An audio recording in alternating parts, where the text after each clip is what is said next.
Hey everyone, welcome back to the channel. Behind me, I got a 2011 Subaru Forester with a 2.5 liter engine, and I'm going to show everyone today how to replace your crank sensor on this vehicle. Now before we go ahead and begin, if you haven't subscribed to the channel, hit the subscribe button down below. Definitely smash the like button because it helps the channel out.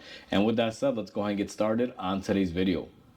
So before we go ahead and begin the video, just a couple things I want to mention. Now I have my old sensor in my hand, and we already got it out. I'm going to show you a few key points on this. But also the other thing is, in this video, filming it's going to be very tight quarters because I'm showing everyone how to shortcut the factory method the way they want you to do it by removing the alternator and everything. We're not doing any of that in this video. If you do this without filming it, should take you about 5 or 10 minutes. So, you know, it's pretty straightforward, pretty quick. I think this video is going to be pretty short as well. But either way, I got my old sensor in my hand. Now this vehicle came in with a crank no start, and first thing I noticed right off the bat is that we had no tachometer. Normally when you're cranking it, you should see it kind of fluttering or bouncing. I wasn't getting any of that. So working on Subarus for a while, I know that these do tend to go bad. I went out there, I just started tapping on top of it, kind of like, you know, moving it around a little bit. And then I was able to go back in the car, get my tachometer working, and then the car started. Now, if you're lucky, this happens to you, you can diagnose it pretty quick. Now, that's not the only steps that I took to diagnosing it. I also hooked up my scanner, got some data, and verified that this thing was on the fritz. But if you're doing that at home without a scanner, that's one quick way to do it. And if your car starts, you're at least able to, you know, diagnose it quick. But I wouldn't trust on that as a permanent fix just by jiggling it and hoping it'll work. Because again, it's a 50-50 shot. Sometimes it's a fluke. You may get it to start and it may die out on you. So be very, very careful. In this scenario, I did that just so I could get the car in the shop without having to push it. And then I hooked up everything and verified it. Another thing is that the connectors on these, you'll see in the video, sometimes they don't come off very easy. You want to be very careful. This is in the middle of the engine. It gets very hot. Dirt gets in there. Sometimes that connector is basically stuck on there. You got to gently, you know, pry it off and be careful. Another thing, when you're getting your sensor off, be careful. Sometimes these do have a tendency to crack. You can see the sensor is metal and plastic. Sometimes they'll crack right here in between the seam, and when you pry it up to try to pull it out, this part may stay in there or may fall in there. Just be very careful. We were very fortunate that didn't happen to ours. So just a little key takeaway points. And with that said, let's go ahead and roll the video, and I'll show you guys how to replace this in about 5 minutes or so. So in order to do this crank sensor, it's basically a real pain because Subaru wants you to remove your alternator. This sensor is located right up underneath the alternator. However, I don't do it that way. I do it a little bit differently. So where I'm going to begin is I'm going to remove this intake ducting here that provides some cold air. You got to start off by removing these clips. It's pretty straightforward. You just sort of spin them, and I'm using my clip tool to remove them, and they should pop up just like that. And once you spin off the center here, you are able to get your tool in there just like so. Lift up on it, go ahead and remove it. Now we lost our clip, it fell on the floor, so we're gonna have to pick that up here in a moment, but that's where you're gonna want to begin. Now if you're doing this at home, you may not have to remove this, but it makes life so much easier because you're gonna gain a lot of access. And the next thing that you're gonna want to do is take a 10mm, remove this shroud cover, because we're gonna make it a little easier for ourselves here. Now this one only has one bolt, and I believe it's held in place by a pop little thing right there, the little nub. So we're gonna go ahead and move that off to the side. Now I'm gonna have to get some extra lighting in here. Let me set that up just like so, and let me show everyone where our crank sensor is located. So for those of you that are wondering where it's located, it's gonna be basically right there. Now you guys can see where the light is. You'll see a bolt, and we have a little sensor, and that's where it lives. And they want you to remove the alternator to get access to it. However, we're not going to do it that way. I'm going to show you guys the way to cheat the system now that we got access to it. So let me set up the camera, get a few tools, and let's go ahead and attack this thing. So I got my lights set up. Now our coolant hose is going to be in the way, and I'm not going to be able to do anything about that. This is probably the best camera angle that I could get in on this. And for most of the video, I will give everyone a heads up that I will probably be blocking the shot just because we are limited on space. So where I like to begin is I take my 10mm shorty on a 1/4 inch ratchet, and normally I would do this from where the camera is at, but we're going to go ahead and place it on top of our 10mm bolt, and let's see if we can crack this bad boy loose. So just like that, we were able to crack it loose. Now it's going to be a little challenging, but I'm going to fit my hand in here, and this job is very difficult to film, but with it cracked loose, I'm able to go ahead and reach in there with my fingers. Now, mechanics have certain skills with their fingers. I can actually rotate nuts and bolts just using 2 fingers like this. Comes pretty natural to me. For you, it may be a little bit easier. You're going to be able to get your hand in there. Now, the smaller your hand is, the better for a job like this, but overall, you can still kind of sneak in there. Now, you also have the option of removing the alternator, but again, the point of this video is to show everyone how to do this quickly without ripping their car into pieces. So now you can see we got our 10mm bolt holding it into place, and that's all that really holds these in there. Now, the next part's going to be a little tricky, but we should be able to do it. Now, these sensors can break off in 2 pieces. I like using my little trim panel removal tool, and I like to sneak in here and just try to wedge up on it very gently. And ours is actually coming off pretty simple, so I'm gonna go in there and just see if I can get this bad boy out of there, kind of wiggle it out. Now, once we wiggle it out, what I'm gonna do is with one hand, and this is not coming up really good. Let me grab another light here from the top. So what I'm gonna do is take my sensor, we're gonna push on this connector, and hopefully she will release here.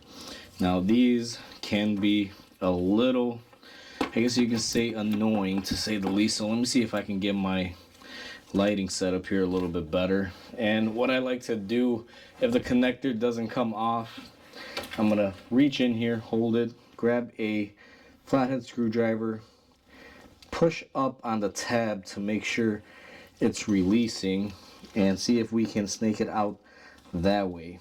So this one here, I've gone ahead and like pushed up on that tab, and it's still not releasing for whatever reason. Let me get some more light in there. Now, you got to be very careful. The reason why I'm being very cautious with this step is because I do not want to break these wires, because then we will have to go in there and remove our alternator. So I heard it snap and pop, but it's definitely not releasing. So something is going on here. Let me just go ahead and just pry it up just like that. We were able to get it.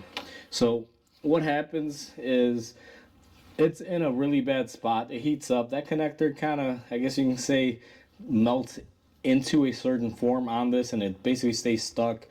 So even though you release the little clip, all the dirt and heat throughout the years will kind of help keep the two together. So once you get it off, that's what it looks like. Now, to be honest with you, the diagnostic on this is very, very simple, at least for me. When I have a Subaru crank no start, I just come out here and I wiggle the connector, and it's enough to cause this to move in there, and it typically will start reading crank signal again. That's what was wrong with our car. I noticed that my tack wasn't really fluttering the way it should have. I came out here, kind of wiggled it and tapped on this, and then started picking up a signal again, and the car was able to start. So we know our sensor was bad after doing a little bit of preliminary testing with our scan tool. That's just kind of the quick way to, diagnose one of these. So we're going to take our old sensor, throw it away, and we're going to get our new sensor. Now, there's nothing that you can really do for these. It's not like you have to do, any specialty like do this, do that. You want to just make sure that this part of it that goes in, where's the magnetic end, is nice and clean, which ours is. And let me get this light out of the way here. And what I'm going to do is we're going to go ahead, and again, guys, I do apologize because I know I'm probably blocking the view here, but we're going to take it and we're going to line it up in our hole here. Now, you're going to fight the connector a little bit, but I don't like plugging it in until I have it stable in there. So I'm going to line it up, and it's definitely lined up. And then we're going to take our 10mm bolt and get in there whichever way you can. These again are not the easiest, but let me get in there. And again, I'm blocking the view, but I'm going to use my little finger method here to see if I can't get it started. And usually screwing it back in, it doesn't go in as easy, but you should be able to get it just like so. After a couple threads, just try to keep hand threading it. The main reason why I hand thread this as much as it'll go, because when you put your ratchet in there, you don't have a lot of swing room, and if the bolt still can be moved easily by fingers, what'll happen is your ratchet won't ratchet. There's not going to be enough drag on it for it to do anything. So just be mindful of that. So now I'm going to take my ratchet, and I know I'm going to have to block the camera view here, and let's see if I can get enough swing, which it looks like I am able to. So it looks like we have it nice and tight. Let me get one more swing in here just to make sure. Yep, so we are able to get it nice and tight just like that. Once we have it tightened up, now this part's probably going to be blocked out of view, is I'm going to reach in here and I'm just going to push my connector on there. Now sometimes you may hear an audible click, sometimes you may not on it. It all really depends on how much heat has gone through the connector throughout the years. Now on mine, you're not going to be able to hear the audible click, but I do feel it snapped into place. Now that we have our connector snapped into place, what I'm going to do is go ahead and take off my lighting. And before you put your shrouding and everything back on, I'm going to go inside my car here.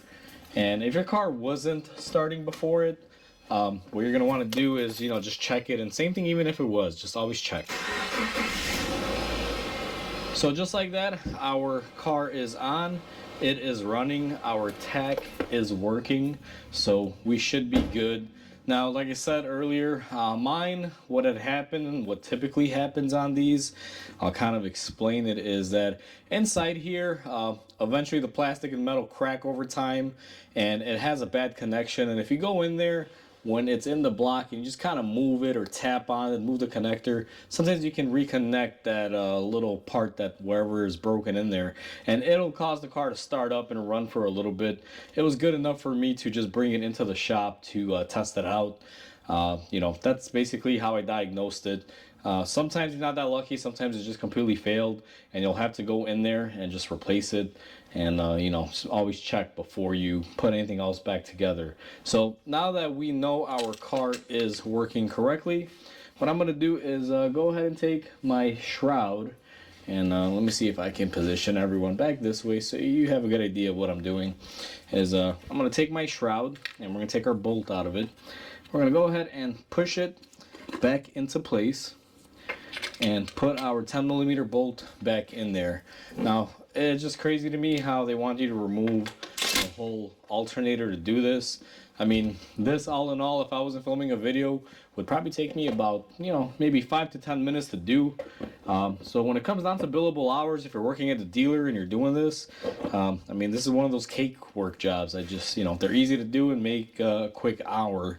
If you're doing it at home, you're obviously saving yourself a lot of money, because typically most shops are going to bill you about an hour to do, and they're going to tell you what you have to do with it and this and that. But as you guys see, you're able to kind of get in there.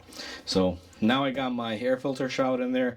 I went ahead and I replaced these clips just because one fell on the floor. It was kind of broken, so I put 2 new clips on there for this vehicle. But once you get all that, you're pretty much all done with replacing the crank sensor.